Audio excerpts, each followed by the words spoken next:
bijou d'or, Mossi. Elengi, bijou d'or, Mossi. Elengi, bijou d'or, Mossi. Bonjour la famille. En tout cas, maman bijou toke na mbangu ba pas vidéo za la mukuse Tu veux que ça la recette na biso boyebi mapa oyo to ça la ro pizza. To ça la ro ba biloko ebele ba gâteau. Donc nga na sombi yango na Kaufland. Donc ils ont vraiment dans le magasin presque tout. To ça la yango na épinard, to retia pena fromage oyo. To ça là lelo mapa oyo épinard na fromage ba épices on azalango on a réservé pour la recette na ya lelo ezali tozana mungwa tozana muscade tozali na ail et puis na rotia moi épices moko na poni oyo pona kotia moi mungwa na katikati ya moi goût na katikati ya biloko nazolamba donc tozala bisoka na muscade ail na épices wana ya ba gemise donc na mungwa Mama bijou alobi fu kozala na nzungu na nga nazotia mai et puis nazolakisa bino ndenge nini nazobanda kosala recette na ngai. Merci. Bande kolanga épinard ebimisaka mai donc il faut pas kutu kotia mai ebele natika mwa mai mukie siko nazozwa épinard na nga nazotia awa épinard na nga etoka après na osangisa ngona 15 na fini yango esika moko nde na ekosala recette na ngai.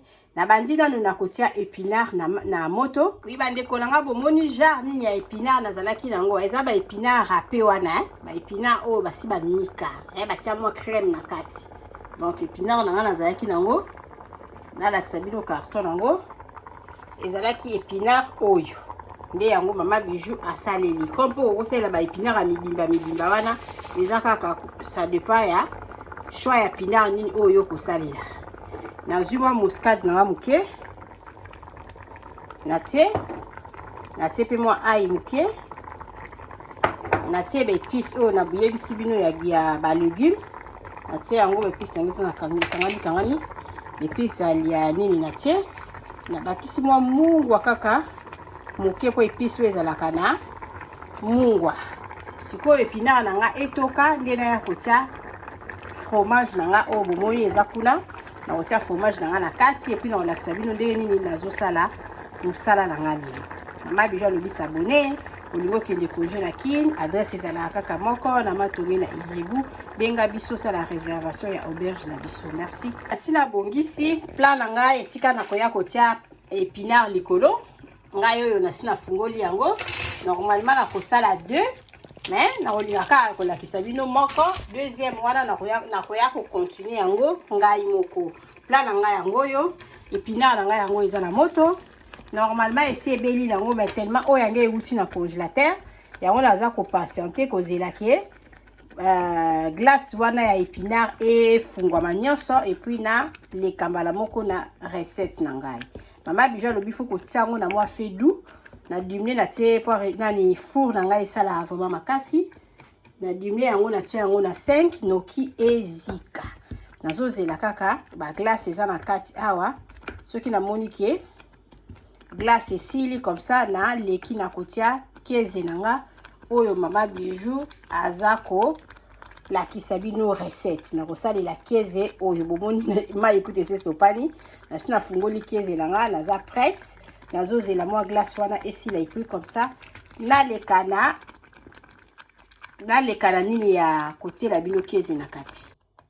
Oui bandeko 15 nanga dans épinard nanga ebeli ba glace ezalaki na kati esili siko nazoleka ya kotia sikoyo fromage parce que tant nazobenga 15 ezala bato mususu bayebi allemand te et kozala problème mpona bango nazolitia sikoyo oyo eza fromage nanga yango nde nazotia yango na katikati ya épinard nanga nazwa yango nyonso tu na konika yango esika moko nazotia fromage nanga na kati fromage oyo efe katama mike mélangeame esika moko na épinard nanga na olakisa bino yango ndenge nini nazonika et puis ndenge nyonso tu kokoma poto kolinga penza te ke épinard na ye kolamba 15 te mais na tokisaki nde épinard donc fromage nanga na ye kolamba yango te na olinga ngo ebela kutu te na kangi moto nanga siko mama bijou naza kopasser na étape ya ko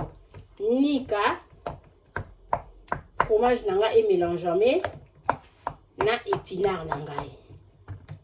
Donc Maman Bijou alobi s'abonner na Bidor TV, bolukanga na TikTok, s'abonner pe na TikTok na ngai. Maman Bijou alobi bo soutenir nga nazo la sabino ba recette, na ka komete na bino masolo, na ka kose na bino publicité à auberge na biso eza na Congo. Pourquoi pas na part na yo partager vidéo, au s'abonner, au tia moi commentaire. Soko za na eloko oyo te, okoyi ko salela ta fourchette, il faut avoir la patience. Il y a au finango et finalement et mélange jamais à la mini les thé na katikati il y a plein d'habitudes de ça là. Quand pour vous avez vraiment la patience au katango mikebe et que zonga ka 15 na le fromage o et comme apenza poussière. Ça là en poussière. Après au côté ici na katikati il y a épinard. Ma Bijou le bizarre recette pour ils ont facile mais ils ont un kito comme makasi. Donc c'est ça. C'est comme sango et comme nion surtout plat. Et comme nion surtout poto quoi. Et là comme Maman Bijou azo sala. Kolanga bomoni ndenge épinard na ngai mélange mais na fromage hein. Donc et ça est vraiment et mélange avec kitoko fromage wana il fait comme boye te bomoni awa na mélange ngona épinard na ngai kitoko makasi siko tozo leka na opération ya otia épinard na biso awa il faut zala na maki bomona ndenge Maman Bijou akosala il faut zala na maki na yo moko na zui maki na nga moko na tie na bol bozo mona ndenge nini Maman Bijou azo sala sikoyo mélange na ye ya épinard na fromage nazo tia yango awa na mapalanga oyo na sombaki. Ce qui n'a pas ma patam sous bande ko boko comprendre c'était ça ba forme auto c'est la ngo pizza hein donc ngamo pe na sala ngo na ndaku mais lelo naza na tante na somba ki na supermarché yango wana donc ça auto c'est la ngo pizza tout ça la ngo ba gâteau tout ça la ngo makambu et belé forme oyo nde nazo lubila bande ko bomoni na tiango par côté na tiango mupandi moko parce que ça la ba forme belé to koki ko kanga yango. Mais ngana kokanga yango na kozwa partie oyo moko na osangisa yango likolo awa. Donc na ebisi bino na bina zo sala 2 yango na tiki monda mboa épinard na ngala nzungu parce que na kosala 2 mapa oyo. Siko bozo mona ndenge Maman Bijou zo kanga yango pona kokata kata yango. Oui bande ko na ebite soki vraiment bozo mona bien mais na ko tombola lisusu téléphone na nga pona ko lakisa bino. Ndenge nini Maman Bijou azako kanga yango na zui parti ndambo etikalaki na ye ko tuti sango awa na tuti si yango po na esala moi esali lokola ekomi double hein? Il faut tuti sango ekokana ngana tuti si yango boye nazola kisabino sikoyo.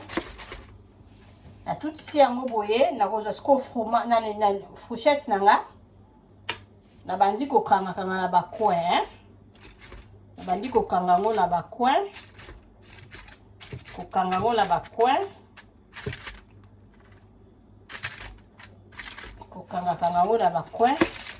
na fourchette na kandi yango na ba coin na fourchette boye mali jusqu'au nazo la kisabino yango balamu ndenge nini na sali forme na ngai libande ko bomoni na zui fei na ngeza la ki munene ti awa na zui oya côté oyo na ye na sangisi yango na oyo na sali boye bomoni nde la sali balini wana ezali fourchette o babengi yango na kombo ya kania na lingala donc fourchette ya na zui fourchette na nga na sali balini boye ndenge bomoni siko na lingi na leka na opération ya kotia maki na ngai likolo. Libande ko maki o tozotia likolo ezaka pona epesa yango mwa couleur mwa doré yango na tozotia maki oyo likolo. Na zui maki na nga na komi kopakola yango likolo pona ebela mwa doré ezala mwa kitoko mais ce n'est pas aussi obligé. Na mona ki maki oyo elimisa yango kitoko makasi. Nazotia moi maki na nga fei na tellement et umeli mingi na frigo eza ya komwa pete na tia moi maki na nga likolo nakomeka lisusu kosala forme côté oyo soki papier oyo ekobima kitoko. Même chose nasalaki côté wana, même chose mpe nazongeli kosala côté oyo. Malgré ka nde nauti koyebisa bino, il faut kosala attention pa nini na yo etongoka te. Nazongeli lisusu côté oyo, nazwi lisusu pochette nanga. Nabandi kotiatia lisusu balini wana. Eza neti nazokanga yango bamitu, nazokanga yango basonge. Nabandi kotia lisusu pochette nanga likolo mpona kokanga forme na ngai.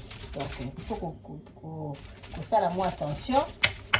Épinard na ezala na sauce mingi te mpona ekoya kotobola nini na yo. Nazwi lisusu côté mosusu wana. Je pense que bozo comprendre ya bandeko. Ya nazwi lisusu côté wana nakomi mpe kolekisa yango lisusu mwa maki nanga likolo mpona ebela bien. Donc wana nasi nafungoli four na 180 ekowumela yango te so omoni kaka ebandi kochanger couleur olongoli. Tosali boye natie deuxième côté. Après nabandi kotia moi déjà ligne nanga na kati. Napasoli yango na 2. Nasali yango na 2. Nabimisa yango 4. Nabimisa yango 4 naza déjà kokabola yango awa. Nabimisa yango 4. Boye. Après nalakisi bino na kokota yango na four. Nakoya kolakisa bino ka ndenge nini ekobela. Na division yango par 4. Bandeko bomoni ndenge vraiment recette nazosala ndenge eza kitoko. Bomoni donc na tie maki tout le deux sens. Sans cela mosusu na tiaki yango maki, sans oyo pe na ye kotia yango lisusu maki. Donc na pasoli yango na 2 et après na ye kotia lisusu ekokomi neti 4. Ebimi neti 4 morceaux. Lokola biso tokosala 8 et tokosala 2 nini tokobimisa 8 morceaux oyo. Donc yango oyo bandeko na nga nazokota yango na four na oyo olakisa bino kaka ndenge nini ekobima. Comme mpo koki kokata yango lisusu. Comme mpo kokobimisa yango ata combien de parties yo kaka. Kokobimisa yango mpe 8 parties, 2 parties yo kaka. Nga nabimisa yango 4 parties. Toke siko na four. Bandeko bomoni biloko na nga ndenge ebeli kitoko na kitisi yango penza na four na se mpona ezwa moto tous les deux côtés. En tout cas, recette ya Mama Bijou esili na mokolo lelo. Mama Bijou alobi partager vidéo oyo pour ndeko moko ata la recette oyo. Recette yango vraiment eza kitoko bana bakosepela dimanche lelo bakolia malamu. S'abonner na Bidor TV. Donc aimer vidéo, partager vidéo, pourquoi pas commentaire na yo et kosala Mama Bijou d'or ba wow. Mama Bijou d'or alobi lukanga na TikTok. Na TikTok nazali Bijou d'or mosi. Donc kuna pe s'abonner na bina TikTok nanga et maka ba vidéo nanga pona ko encourager musala ya Mama Bijou. Biloko na biso ebeli. Bon appétit.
sika eye na kati ya matonge. Auberge na biso ezali wana pona ba séjour na bino. Botala ndenge mama Bijou abongiseli bilo place ya kitoko ya kolia. Place na biso ya détente toza na malewa oyo tolambaka kitoko na kati mama Nadine azozela bino. Botala tokoti na appartement numéro 5. Oh mama Bijou alobaka chambre ya pamba. Chambre ya pamba na biso toza na douche, debout ya propre, toza na lit à 2 personnes, toza na climatiseur, tokoti na appartement numéro 3. Oh pe lisusu ezali kaka chambre ya pamba. Na kati ya appartement numéro 3 eza na TV, eza na frigo, eza climatisé, eza vraiment propre makasi botala toilette nango. Appartement numéro 5 oyo tokotaki liboso bomoni sikoyo tokoti na kati ya salon oyo tobenga yango appartement numéro 6. Appartement numéro 6 oyo ekomaka 2 chambres na appartement numéro 5. Botala cuisine na biso ndenge eza kitoko. Toza na ba chambre salon cuisine, toza na chambre salon cuisine, toza na 2 chambres salon cuisine, toza pe na ba chambre simple. Botala place tobongisi pona koya kosala mwa repos bapa ya koya kovanda. Botala appartement na biso ndenge eza kitoko. Appartement numéro 1 oyo tokoti na kati ezali appartement moko, donc eza na rez-de-chaussée, eza na $40 par jour. Soko koya ko umela mama Bijou alobi kobanga te, mama Bijou sololaka na ye kitoko. Botala appartement na biso ndenge eza kitoko. Botali toza na salle à manger, botali bakiti na biso ndenge ezali propre, botali cuisine na biso ndenge eza kitoko, ndako na biso eza kitoko, sécurité eza assurée. Mama Bijou alobi benga ngai okozala jamais d'ici. Botala ndenge mama Bijou abongiseli bino ba appartement na biso. Mama Bijou alobi mbangu de pe malembe tokokoma. Botala mosala na biso ndenge ezotambola kitoko. Mama Bijou alobi toza na problème ya maïté, toza na problème ya courante, toza na départ unique, toza na groupe. Tema na yo ba appartement na biso tobandi à partir ya $15 seulement. Ozwi chambre na yo ya kolala ya bien. Soki pe okoya koumela koleka ba 3 mois chambre wana ya $15, tozorango kaka na $10. Balobi ya boye bozwi wapi soki kaka epa na biso na matonge na Irebu A37 te. Mama Bijou alobi solution eza epa na biso. Ya boye nanu ezala te. Tosaleli bino boutique na kati ya auberge. Mama Bijou alobi asali boutique na ye na kati ya auberge. Okoki kozala na posa ya komela vin, okozwa vin na kati. Obosalaki mwa dodora na yo na poto, okomona dodora na yo na kati ya auberge na biso. Mama Bijou alobi obosanaki kado kobanga na yo te. Mama Bijou azweli bino solution na kati ya auberge na biso oyo eza na matonge na Irebu A37. Botala ba ombia, botala ba savon ya ombia ya mbuma, ya ombia ya mai. Botala mama Bijou atie ba maquillage na tie ba anti-age. Mama Bijou alobi kobongisa loposo eza place mosusu te kaka na matonge na Irebu A37. Olingi osombela mutu mwa montre ya kopesa mutu kado okozwa na kati ya auberge na biso na boutique na biso oyo eza na matonge na Irebu A37. Mama Bijou alobi biso nde makambo. Tala toza na ba maquillage, toza na ba dentifrice, okoki kobosa na dentifrice na poto okozwa epa na biso. Biso tozali na ba papier mouchoir oyo ya original euti en direct na Allemagne. Botala toza même na ba bande hygiénique. Mama Bijou alobi boutique na biso nde makambo. Boutique na biso eza na matonge na Irebu A37. Okoki kobosa na yo chargeur na yo na poto kobanga na yo te. Mama Bijou atie tina ba chargeur pona ko charger téléphone. Mama Bijou akanisi bino na nyonso. Toza na ba coton-tige, toza na nyonso na nyonso. Okoki kobosa na eloko na poto kobanga te. Kaka place okolala, place okosomba biloko. Epa na biso totekaka pirate te. Botala biloko na biso ndenge eza kitoko. Ozala posa kosala mutu kado yo za na poto. Contactez Mama Bijou na numéro